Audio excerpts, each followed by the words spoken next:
12,000 years ago, the Earth had just undergone a major climate change. The Ice Age was coming to an end.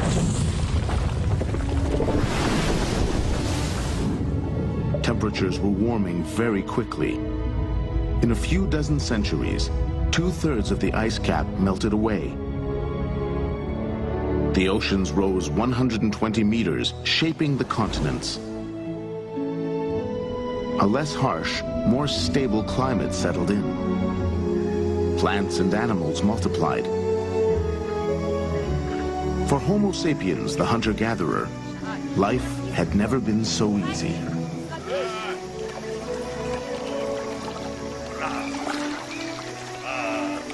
These people were resourceful, curious, and imaginative, always prepared to take advantage of nature.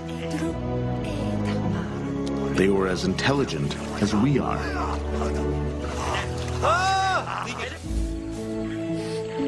They had the same brain as ours, the same heart, the same genes. Biologically, they were exactly the same as us. 3 or 4 million humans shared the planet. It was the golden age of the hunter-gatherer. Societies of hunters and gatherers had larger areas to expand and subsist in. Therefore, they generally relaxed their reproduction and had more kids, more people. So in a way, by 11,000 years ago, the world of hunters-gatherers was full in all the continents.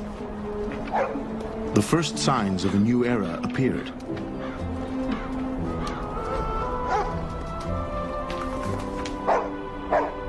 Man, who had always submitted to nature, was preparing to control it. He had already taken the first step.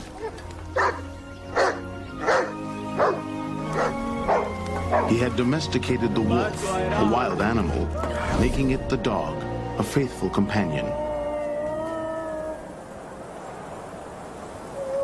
Between the two, there was no ambiguity. Man was the master. But this had taken time, several hundred years. This was a world which evolved slowly. Jean-Denis Vigne, of the Musée National d'Histoire Naturelle in Paris, is an archaeologist specialized in animal domestication.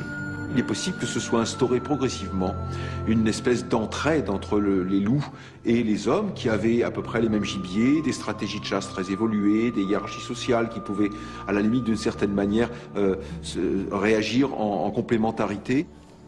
Et le chien, finalement, est rentré dans ce système social de l'homme, peut-être autant que l'homme a souhaité qu'il y rentre pour lui apporter une aide pour la chasse, ou bien simplement de la chaleur, puisque c'est un très bon chauffage, un chien. En hiver, ça chauffe bien quand on dort tous ensemble.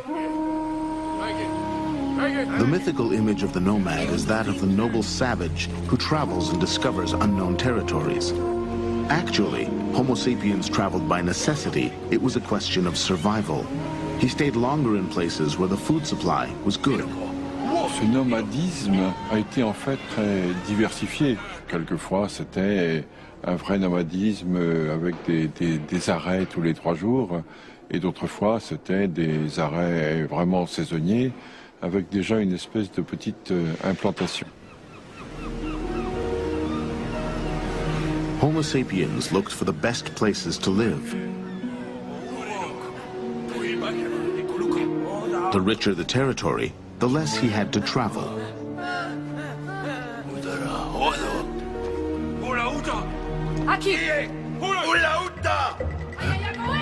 And that territory was his. He defended it. Les derniers chasseurs européens se battaient.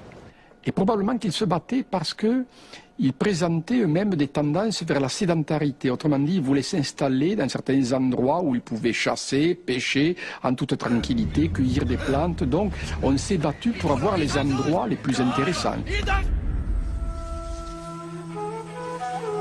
One area in particular set the stage for this quiet revolution, which would forever change man's relationship with nature.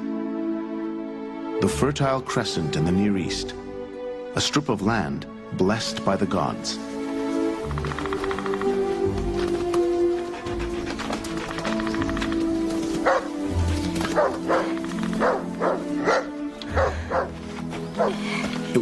only place in the world where wild wheat and barley grew. A heaven for hunter-gatherers. A group of nomads arrives from elsewhere. A culture shock awaits them.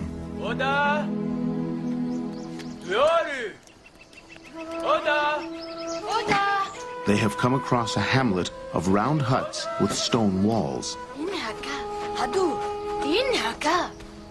These nomads didn't know that they were looking at the first houses. Humans had decided to settle here permanently, to create a village.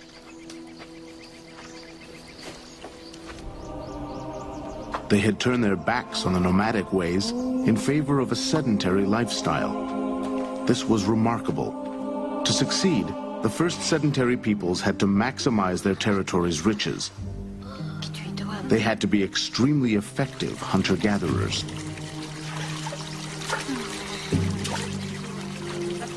On the ground were heavy containers made from carved-out stones. These sedentary people knew things that the nomads did not. What had prompted the people who had built these stone houses to become sedentary? Was it choice or necessity? Stuck between the sea and the desert, the Fertile Crescent hunter-gatherer didn't have a choice. He had to stop and make do with the land he had, or fight to conquer new territory. At least, this is what archaeologist Ofer Bar Yosef of Harvard University in the United States believes. In certain situations, people were restricted in their possible movement. And maybe one of the best examples is in the Near East.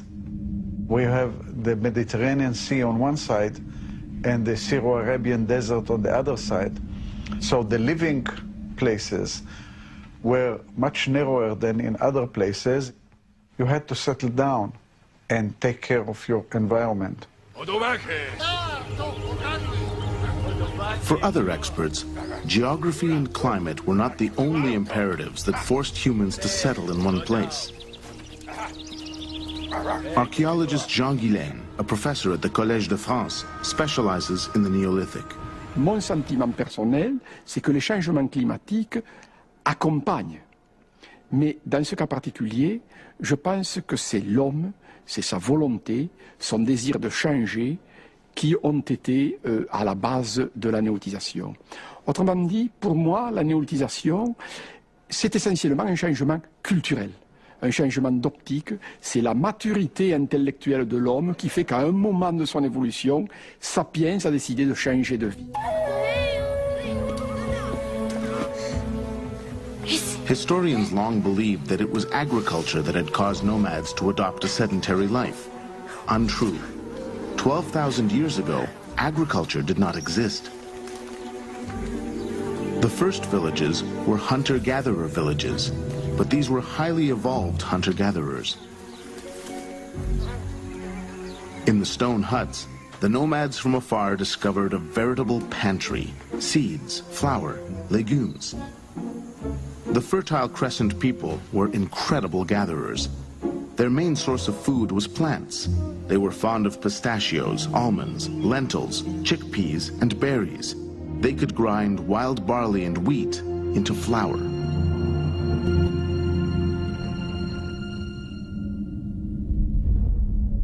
If you go back to a place like Ohalo in the Sea of Galilee, the large collection of plant remains clearly indicates that these people were exploiting wheat and barley already 23,000 years ago, and even making some kind of a pita bread.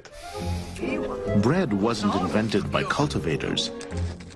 It was invented by hunter-gatherers. These findings come to us through microscopic clues that by miracle came down through the ages. Molecules of fermented flour in the cracks of a grinding stone. Charred fragments of cereals embedded in a plate. One of the more recent discoveries, we know that fig trees were already domesticated at that time, at the early days. And it's not impossible that the idea of planting fig trees, which you do by cutting branches and pushing them into the ground, maybe started much earlier, somewhere around 13 12,000 years ago. So by the time you come to the early villages around 11,000 years ago, figs were already available. But figs are not staple food. They're more like having your ice cream at the end of the dinner.